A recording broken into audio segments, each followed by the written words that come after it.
Terceira parte de Retas Brasil, Rabino Shmuel, está na dia 30 de Tishrei. No fim do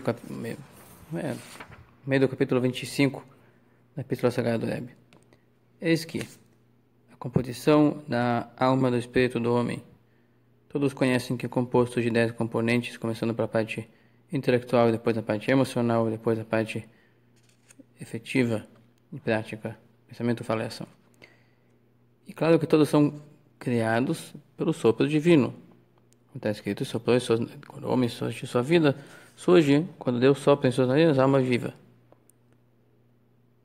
Então tudo, de modo geral, todo homem veio da essência divina, que é uma coisa só, indivisível. Se formos detalhar, já ensinamos que existem, além do divino em si, existe a divindade, onde nós identificamos as regras que vão criar os módulos, decretos, leis de natureza, que vão criar um personagem que nem o homem, que é composto por mente, intelectualidade, depois personalidade emocional e depois a interface que resulta nos pensamentos conclusivos dele, ações conclusivas. Então identificamos que para que tenha o homem feito com muitos detalhes, Deus já aplicou vários decretos. E nisso podemos dizer que quando o homem usa seu intelecto, a intelectualidade humana, deriva e conecta-se com o molde criativo que criou as percepções e os intelectos, chamado Chokhmah Binah Daat, sabedoria, inteligência, sabedoria, entendimento e consciência da estrutura dos mundos, que é a lei natural que permite a existência, que formata e modela e faz surgir intelectualidade. É dela que deriva a intelectualidade do homem, que é um dependente dela para existir daquele jeito que ele é. Então, o componente intelecto nosso deriva da Sefirah, pela qual flui a luz divina formando a intelectualidade. E é apelidado na Kabbalah pai e mãe. As virtudes emocionais da personalidade humana, tais como amores, temores, derivam e conectam-se e dependem para existir das virtudes emocionais da Sefirot, chamados o rosto menor, a personalidade menor, na metáfora da Sefirot, do mundo da emanação. Ou de todos os mundos, na verdade. Todos os mundos têm Sefirot. E quando resulta no homem alguma coisa, aquela coisa depende da cadeia criativa que fez aquilo surgir. O poder da fala do homem deriva e conecta-se com o poder da fala supremo, chamado Malchut, realeza, realização. Como explicamos que Deus cria falando. Também é chamado Shekhinah. Ele se faz presente. Shekhinah quer dizer o poder de pairar, de se fazer presente. Dentro do povo, que é as criaturas que sentem-se separadas do rei. Por isso, realeza e pairação vai junto. O povo geralmente está afastado do rei, o rei se fecha no palácio, o povo não entende a qualidade do rei, sua inteligência, não entende seus planejamentos, mas pode haver um momento de conexão, de comunicação, onde o rei se faz presente no meio do povo.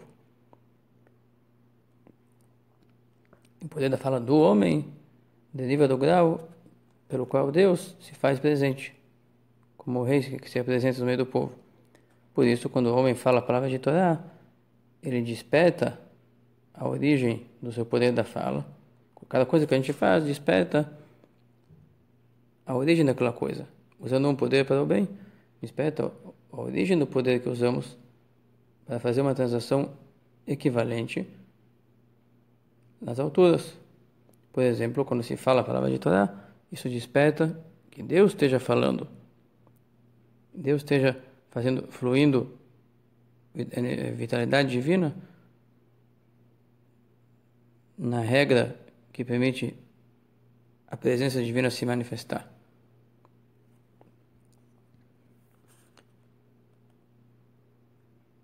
Acaba que você estuda a Torá e Deus junto contigo fala a fala dele, que é uma fala criativa, que muda a realidade do mundo, fazendo o mundo mais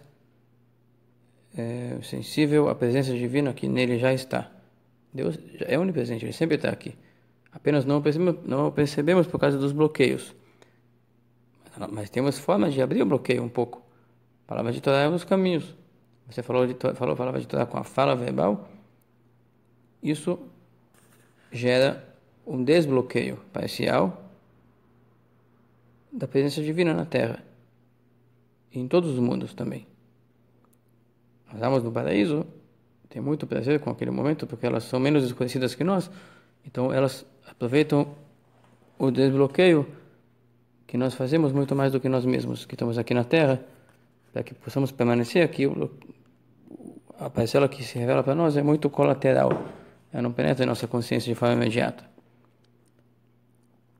Mas por causa desse efeito que acontece só quando o homem fala, não quando ele pensa, quando ele fala verbalmente, existem trechos como a leitura do Shema Israel, a bênção depois da alimentação, e estudo das palavras da Torá escrita. A pessoa não cumpre a mitzvah se ele somente pensar e mentalizar. Ele é obrigado a falar com os lábios, porque somente falando com os lábios, essa ação vai causar um impacto celestial, um impacto universal, que Deus pretende que ela impactasse. Por isso Deus decretou que nós falássemos e não somente pensássemos essas passagens. Shema, Bekat Hamazon, depois da alimentação, e quando se estuda a Torá oral. E de modo geral, quando estuda a Torá, mesmo Torá escrita. Torá escrita é obrigado que seja verbal. Mas mesmo Torá oral é bom que seja, para purificar o ar. Completar com uma história. No início da Hassidut, tinham pessoas muito simples, comerciantes, ambulantes, vendedores ambulantes, mascates e outros artesãos que não sabiam Torá, sabiam de quais salmos ou algumas passagens e ficavam constantemente falando aquelas passagens repetidas vezes, porque tinham muito desejo de aprender e não tinham quem os ensinasse. E os Rebeim e Tzadikim ocultos da época descobriam esses judeus, sentiam sua alma que desejava e ansiava aprender mais Torá e estar mais próximo de Deus, ensinavam para eles. Esses homens que toda a vida gesticulavam para Deus, verbalizando aquilo que sim sabiam de cor, aquele pouco que sabiam, quando foram ensinados, facilmente aprendiam profundos assuntos que pessoas preparadas desde a juventude não conseguiam compreender só com muito esforço. Isso o Rebbe diz que é o impacto das palavras de Torá. Eles falavam com a fala verbal, o ar que eles respiravam estava puro, purificado, o ambiente deles estava repleto com letras de Torá que de forma imperceptível penetravam sua pessoa e tornavam ela mais apta para sentir e compreender melhor assuntos tocantes a Deus. Particularmente a grandeza de Deus, eles entendiam melhor. Depois de se relacionar com Ele constantemente, com o gesto que cabia a eles. Falar os salmos que sabiam, ou o versículo que sabiam de cor longos anos. Enquanto trabalhavam, falavam os salmos, ou outras passagens. Aqui a gente vê como o nosso poder de fala gera efeitos colaterais que não sentimos, que não entendemos, mas que podem também se apresentar de forma visível, se assim Deus conduzir a nossa sorte. Até aqui o Tânia das Rodas, primeiro dia das Rodas, dia 30 de Tishrei.